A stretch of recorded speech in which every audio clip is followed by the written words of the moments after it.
પરિચય છે મંદિરમાં દેવોને મારો ને મસ્જિદમાં ખુદા ઓળખે છે. નથી મારું વ્યક્તિત્વ કોઈથી છાનું, તમારા પ્રતાપે બધા ઓળખે છે. કેટલા લોકોએ મારા વિડીયો જોયેલા છે? હાથ ઊંચો કરશો જરા. ઓહ, બીજું કંઈ કામ જ નથી કરતા? પહેલા તો તમને બધાને નવાઈ લાગશે કે અમારા પ્રોગ્રામમાં સંજયભાઈને વચ્ચે ક્યાંથી પકડીને લઈ આવ્યા. પણ આપણા જે હર્ષભાઈ સંઘવી છે, એમનો ખાસ આગ્રહ હતો કે આજે તમે કાર્યક્રમમાં આવો અને અમારા જે ગુજરાત સરકારમાં નવા જે લોકો જોડાય છે એમની સાથે સીએમ સાહેબને બધા પધારે ત્યાં સુધી થોડીક વાતો કરો. તો મને પણ એમ થયું કે ગુજરાતની જે લોકો એસટી સાથે જોડાવાના છે એમની સાથે હું પણ થોડીક વાતો કરું. પહેલાં તો આપણે ગુજરાત સરકાર માટે એક જોરદાર તાળીઓ પાડીએ, જોરદાર તાળીઓ પાડીએ કે આવા એક સરસ મજાના કાર્યક્રમમાં પહેલાં તો ઘરે કાગળ આવી જતો ખબર નહીં પડતી, પણ આજે તમને આટલા બધા લોકોને આઈ થિંક જમવાનું બી રાખ્યું હશે. રાખ્યું હતું ને? બરાબર આમ જમ્યા છો ને? યસ. એટલે એક નવા પ્રકારની આ શરૂઆત થઈ રહી છે. તમે બધા જુદું જુદું કામ કરતા હશો ને આજે તમને જે નિમણૂક પત્ર આપશે એટલે એમાં તમે ગુજરાત સરકારની એસટીમાં ડ્રાઈવર તરીકે અથવા મિકેનિક તરીકે અથવા હું તો સારથી શબ્દ વાપરું છું કે રીતે તમે કામ કરશો. મારે તમને એક જુદી વાત કરવી છે. હું બહુ જ ગરીબ ઘરમાં જન્મ્યો, 2 ટાઈમ ખાવાની તકલીફ. મારી બા મને પેલી રેશન કાર્ડની ગાંઠોવાળી ખાંડ લેવા માટે લાઈનમાં ઊભો રાખે. સાલી શરમ આવે કે દોસ્તારો બધા પૈસાદાર અને આપણે હાલી પેલી ગાંઠોવાળી ખાંડ ને તેલ લેવા ઊભા રહેવાનું. તો મેં એકવાર મારી બાને પૂછ્યું કે આપણે ગરીબ કેમ છીએ? ત્યારે મારી અભણ માએ મને જે જવાબ આપ્યો હું તમને કહું છું. મારી બાએ કીધું કે આપણે ગયા જન્મમાં સારા કર્મ નથી કર્યા એટલે ગરીબ છીએ. તો મેં કીધું પણ હવે શું કરું? તો મને કે હવે સારા કર્મ કરો. મેં કીધું એ કેવી રીતે? મને કે જો આપણે તો ગરીબ છીએ પણ મંદિરમાં ચપ્પલ ગોઠવવા જવાનું, કંઈક કથા હોય તો સેવા કરવા જવાનું, કોઈ બાપજી આવે તો સેવા કરવા જવાનું, સ્કૂલમાં કચરો વાળી દેવાનો, આવું બધું કામ કરવાનું. ક્યાંક કચરો પડ્યો તો લઈ લેવાનું. આવું નાની નાની વાતો મને સમજ પાડી અને એ સારું કરતો ગયો ને તમને નવાઈ લાગશે સાહેબ કે સાયકલ નથી ને મર્સિડીઝમાં ફરતો થઈ ગયો એટલી મને ખબર પડી. પણ મર્સિડીઝ એ સફળતા નથી. તમે બધા જ અહીં બેઠા છો, તમે કેમ આજે સરકારી નોકરીમાં જોડાયા? કેમ કે આપણે બધા જ ગરીબ મધ્યમ વર્ગમાં જન્મ્યા. આપણી પાસે એક ઓપ્શન છે કે બસ સરકારની નોકરી મળી જાય તો જીવન બહુ પસાર થઈ જાય. પણ હવે આપણે વધારે પૈસાદાર તો કેવી રીતે થઈ શકે? તો નોકરીમાં 58 વર્ષ પૂરા કરવાના. હું તમને જુદી વાત સાહેબ કહેવા આવ્યો છું. જિંદગી ક્યાંથી શરૂ થશે તમને ખબર નથી. આજે મારી 60 વર્ષની ઉંમર છે. હું 400 રૂપિયામાં વેઇટરની નોકરી કરતો હતો પાલનપુરમાં. હું મૂળ પાલનપુરનો છું. જન્મ્યો પાલનપુરમાં, લગ્ન પાલનપુર થયા, બાળકો પાલનપુરમાં થયા, ભણ્યા પાલનપુર અને છેલ્લા 10 વર્ષથી હું અમદાવાદ શિફ્ટ થયો. હવે હું જ્યારે 400 રૂપિયામાં વેઇટરની નોકરી કરતો હતો ત્યારે મને તમને નવાઈ લાગશે જાણીને કે અત્યારે અમદાવાદમાં મારી 2 હોટલો છે ને એમાં 300 વેઇટરો કામ કરે છે મારી હોટલમાં. આ બધું તમને કેમ કહું છું? મારી વાહવા કેવા નથી કહેતો, તમને પાયાની વાત મારે સમજાવવી છે. આપણને એમ થાય કે હું તો ગરીબ છું, મારે હવે કંડક્ટરમાં કે બસ ડ્રાઈવરમાં કે મારે મિકેનિકમાં જિંદગી પૂરી કરવાની. એવું નથી સાહેબ. 5000 પુસ્તકો વાંચીને તમારી સામે સાહેબ ઊભો છું. 100 કરોડપતિઓને મળ્યો, બધા જ ગરીબ કડકા ઘરમાં જન્મેલા લોકો હતા, નાના નાના કામ કરતા હતા. તો આ બધા જ લોકો સફળ કેમ થયા એ વાત મારે તમને આજે કહેવી છે. જિંદગી બહુ સરસ છે, અદ્ભુત છે, પણ કોઈ કહેતું નથી. જેને પૂછો મોટા થાવ ખબર પડશે. એટલે તને હું પડી મને પડશે. તું દિવેલ પીધેલો ફરે, હું દિવેલ પીધેલો ફરીશ. જીવનમાં મજા નથી. જેને પૂછો શું જીવનમાં મજા નથી તો પ્લગમાં આંગળી ઘાલ દેવાની. 5 મિનિટ થાય પૂરું. ભગવાન મર્સિડીઝ આપતા પહેલા ચેક કરે કે હાલો લાયક છે કે નહીં.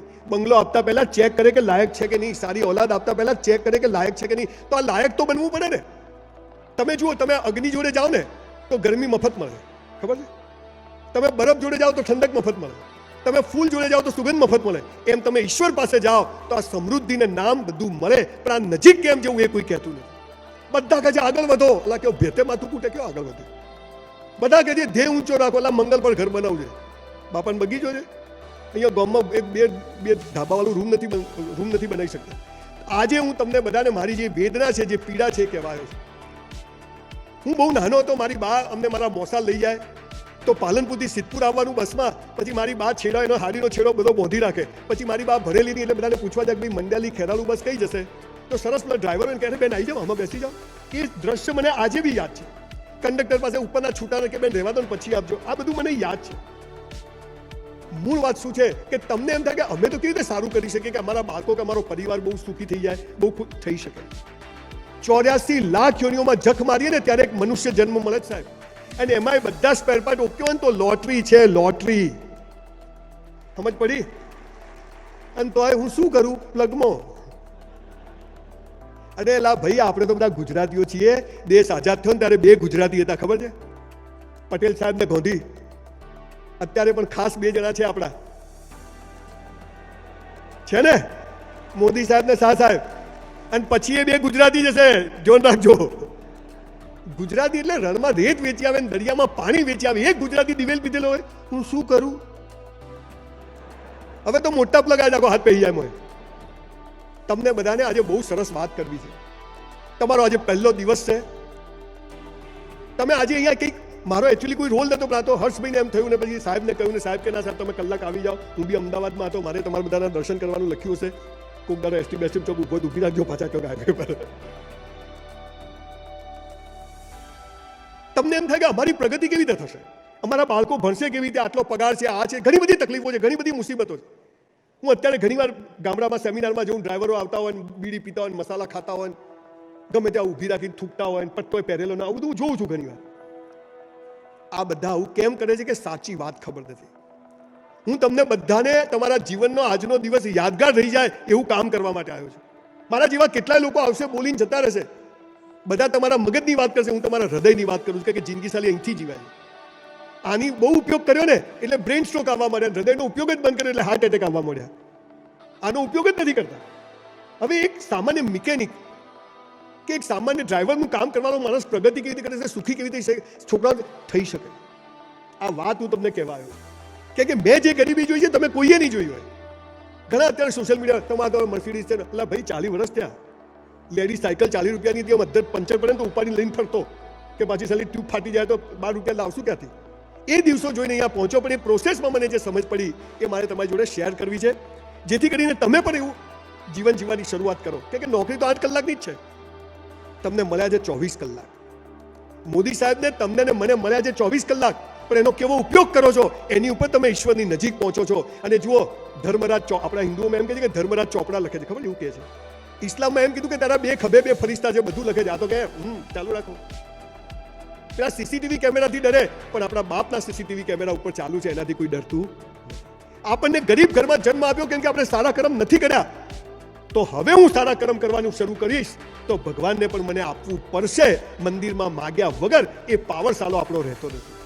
અને હું તમને આ પાવર કેવી રીતે રહે એ કહેવા આવ્યો છું. તમે સારી એસટી ચલાવજો. આજે સાહેબ આપણે 40,000નું લાખ રૂપિયા સ્કૂટર લાવીએ તો કેવું તૈયાર રાખે, કરોડ રૂપિયાની એસટી આપણને હોપી હોય અને આપણે ગમે તેમ ફેરવીએ તો ભગવાન કદી ખુશ થાય આપણી પાસે? એને મેન્ટેનન્સમાં આપણે વેઠ મારીએ તો ખુશ થાય? ના થાય. હું 400 રૂપિયામાં હોટલમાં વેઇટરની નોકરી કરતો. હવે 4 વેઇટર હતા એક જ હોટલમાં, પાલનપુર બનાસ હોટલની સામે હોટલ મહેતા હતી. તો જે બી આવે તો પેલા 3 જણા શું કહે, એટલે તું કર, તો હું જ કરું.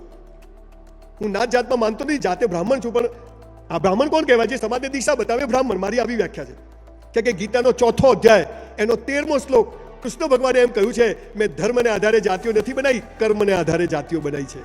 તું જેવું કર્મ કરશે એવો તું ઓળખાશે. આજે તમે બધા જ ગરીબ માણસોના સારથી એટલે કૃષ્ણનો રોલ ભજવવા જઈ રહ્યા છે.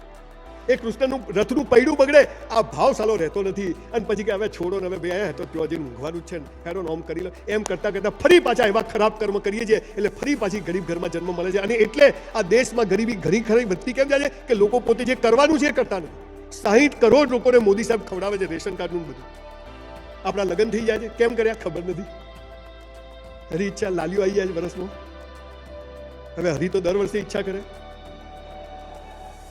આપણા કમાવાના ઠેકાણા નથી, આપણે લગ્ન કરીએ છીએ, દીકરો દીકરી આવી જાય છે, પછી કે સરકારી સ્કૂલમાં આમ છે, સરકારી દવાખાનામાં ડિલિવરી ફ્રી, ભણવાનું ફ્રી, બધું ફ્રી, એટલે આપણને વેલ્યુ જ નથી. સાહેબ કેટલાય જન્મ્યા ને કેટલા મરી જાય, પણ તમારી જેમ જ હેનરી ફોર્ડ એક કંપનીમાં મિકેનિકનું કામ કરવાનો માણસ 60 વર્ષે એને ફોર્ડનું એન્જિન બનાવ્યું જાતે. સાહેબ, આ સફળતા અહીંયાથી શરૂ થાય છે. એટલે મારે તમને